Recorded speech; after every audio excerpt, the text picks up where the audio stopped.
Today we're going to be talking about why I don't allow cardboard in my facility, or if there's cardboard here, why it goes upstairs and not downstairs.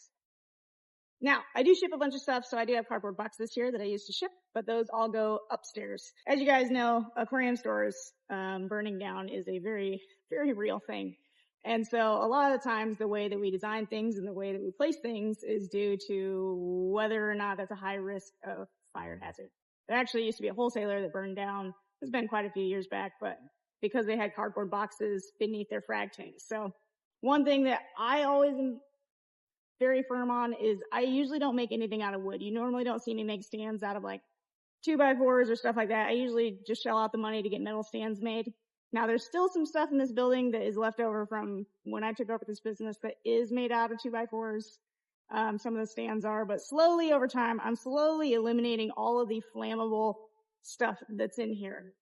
Whether that's cardboard, whether that's stands, whether that's, any form of, we don't have tapestries, but curtains, stuff like that. I'm just a firm believer in protecting our assets, right? This is another pet peeve of mine, but using metal outlets in a high moisture environment is a terrible idea.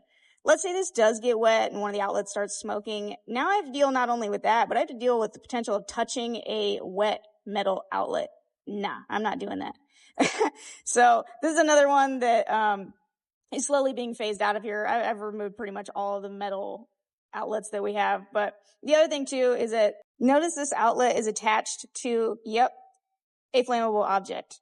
I like to play the what if game that let's say this outlet did start smoking, did catch on fire. What is it attached to and what is that thing attached to, right? So now not only do we have an outlet that's burning up, we now also potentially run the risk of this platform burning up as well. A lot of customers think that I really only work Friday, Saturday, Sunday because those are the hours that the business is open to the public. What they don't account for are how many projects don't get seen by customers.